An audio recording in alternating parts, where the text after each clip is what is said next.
Enrique Iglesias, fue secretario técnico de la Comisión de Inversiones y de Desarrollo Económico, fue el primer presidente del Banco Central del Uruguay en el 67-68, como aquí fue nombrado, fue secretario ejecutivo de CEPAL, 72-85, ministro de Relaciones Exteriores del Uruguay, 85-88, presidente del Banco Interamericano de Desarrollo, 88-2005, secretario general de la Secretaría General Iberoamericana, 2005-2014.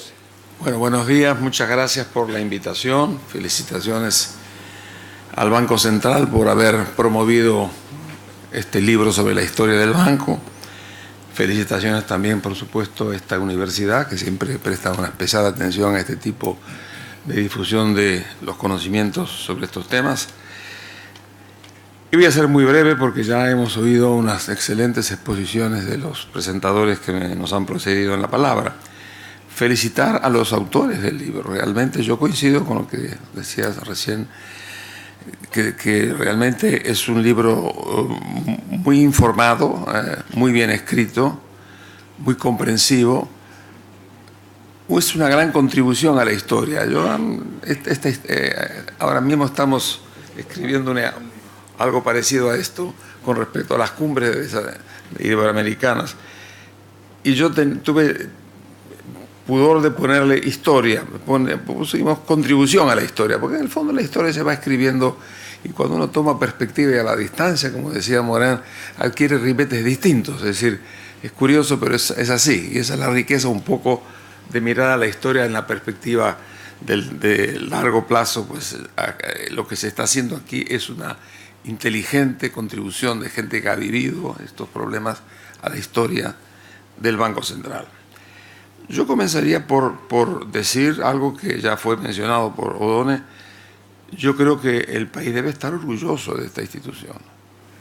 Yo creo que el país ha hecho en estos 50 años la creación de un Banco Central que hoy por hoy, yo lo he dicho más de una oportunidad, es una institución respetada y comparable con cualquier otra institución de su mismo género por la seriedad de sus políticas y particularmente por el prestigio que goza en los medios nacionales e internacionales. Por tanto, lo primero es saludar un poco a estos 50 años y saludarlos en la perspectiva de lo que significaron los 50 años y cómo el banco fue teniendo que ir ganando espacios en el ejercicio de sus funciones para lograr tener finalmente lo que podríamos llamar la autonomía del Banco Central. Sobre este tema me gustaría hacer alguna reflexión al final de mis comentarios. Voy a mencionar 4 o 5 puntos de esa progresiva ganancia de espacios para fortalecer sus funciones y sus atribuciones. El primer espacio fue el derecho a nacer, que aquí ya se mencionó. El Banco Central nace tarde en la historia de América Latina y lo hace fundamentalmente porque el Banco Central de la República es muy prestigioso. Es decir, el Banco República, la costumbre de decir el Banco República es la República y ciertamente era así. Por tanto, no había necesidad y la creación de un Banco Central aparecía como una competencia injusta de la creación de una institución que estaba cumpliendo muy bien sus funciones.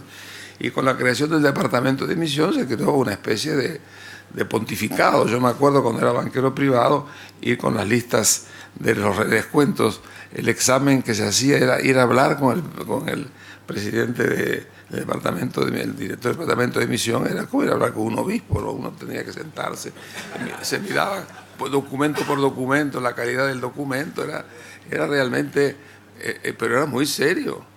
Y de alguna forma, ese fue el elemento central. Como se ha dicho aquí también, la crisis del año 65 fue muy dura.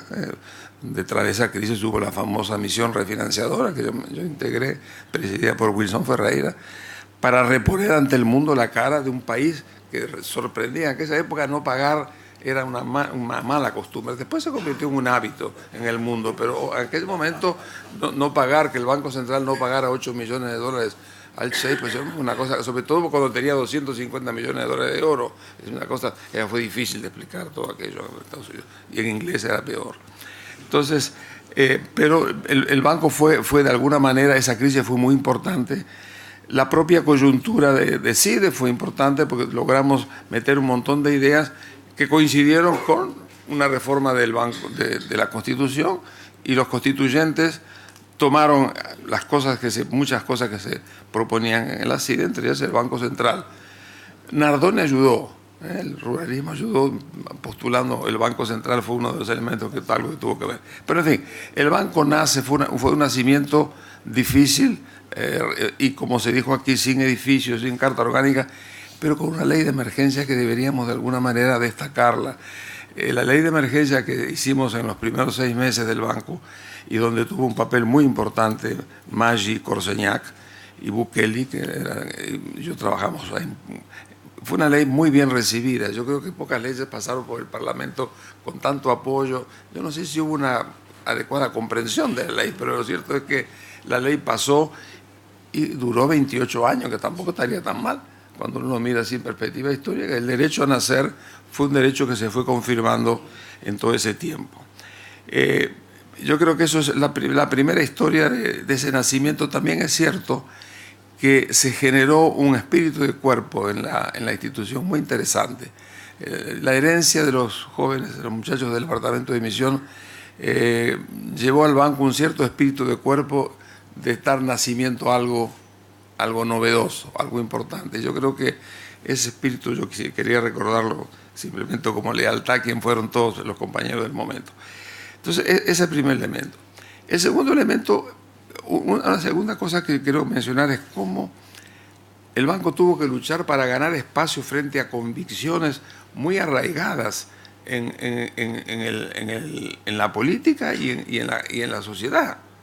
Hubo que ir venciendo convicciones muy importantes. Una importante, el precio del dólar. El dólar era un producto, se fijaba el precio como se fijaba el precio de la carne, como se fijaba el precio de la leche.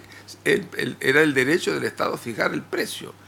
Y fue tan sofisticado que en los años 50 llegamos a tener un cambio dirigido, teníamos un cambio libre y un cambio libre dirigido. Un poco difícil de explicar en el mundo lo que era el cambio libre dirigido, pero todo eso era una sabiduría convencional con la cual fue muy difícil luchar. El tipo de cambio en última instancia lo fijaba el ministro de Hacienda, que representaba al presidente, y el Banco Central era consultado a veces, no siempre, pero en el fondo esa era la realidad. Salir de esa filosofía para entrar a lo que es hoy una fijación técnica del tipo de cambio, de los agregados monetarios, las influencias internas, balance de pago, el déficit fiscal, todo eso que es hoy parte de la tarea del Banco Central, en aquel momento era una ilusión. El Banco Central lo tiene. Otro punto importante, el tema del crédito y el tema de la política monetaria.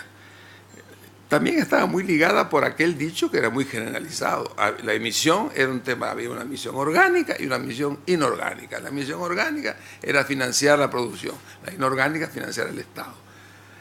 Funcionó bastante bien porque había un cierto límite a la idea del Estado, pero ese concepto primario que existió y que era la base de la política monetaria, nada de metas de inflación, ese tipo de cosas, vinieron mucho después, pero el Banco Central fue ganando espacios y se fue creando un poco en la sociedad esta situación de que había que darle al Banco Central, tenía que ir ganando un espacio propio para tener una política crédito importante, de creación de liquidez, prestamista de última instancia, que fuera y se correspondiera con ciertas aproximaciones mucho más tecnificadas. Costó mucho vencer todo eso en la Convicción Popular.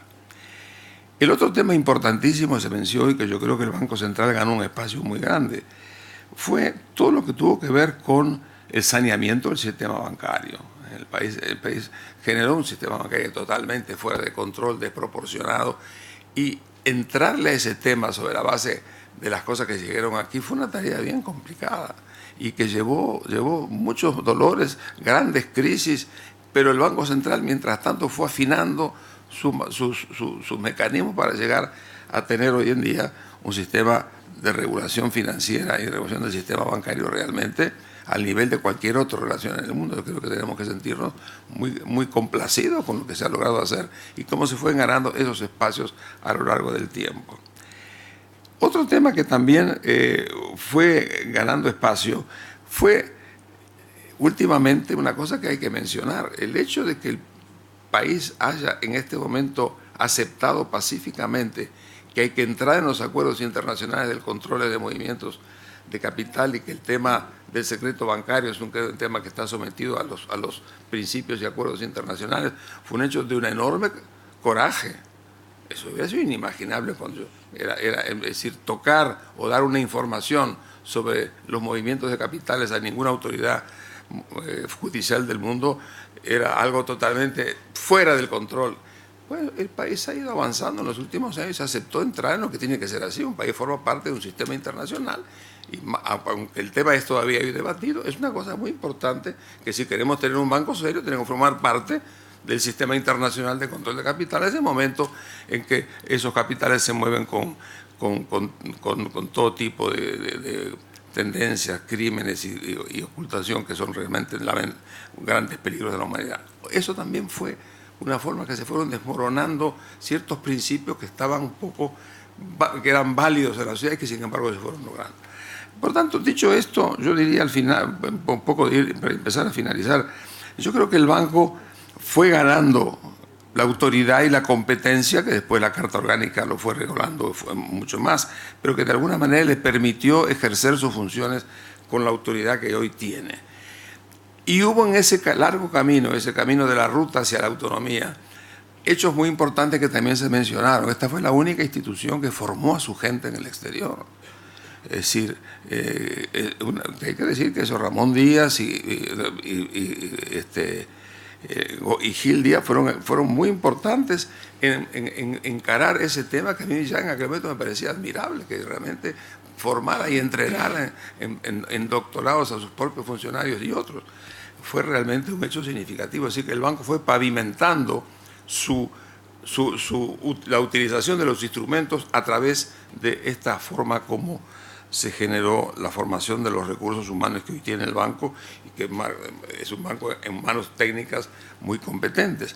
Y el otro tema que acompaña lo mismo es la reestructuración interna de la institución para modernizarla y ponerla al servicio de la mejor forma de atender sus principios. Esto es lo que llevaría progresivamente a lo que yo llamaría la sana autonomía de un banco central. Yo me acuerdo en los años 90, cuando yo estaba en el BID, todo el problema del consenso de Washington y toda la historia de la gran renovación neoliberal que tuvo la región en el año 90. Uno de los grandes temas que poníamos en todos los convenios por indicación del Fondo y del Banco Mundial era la independencia de los bancos centrales. Había que poner eso. Y claro, es un tema que de alguna manera preocupa, porque es esto que es una independencia, una institución independiente. Sí, independencia que no quiere decir presidencia. Independencia en el sentido de tener condiciones de poder utilizar los instrumentos que le da la competencia de su Carta Orgánica para administrar con sensatez los elementos que permiten de alguna manera acompañar la política económica, pero dentro de los grandes objetivos, reconociendo los grandes objetivos de esa política, pero generando con cierta autonomía el respeto y la confianza, y con esto termino. La base fundamental de esta institución, más que ninguna otra, yo creo que es la confianza.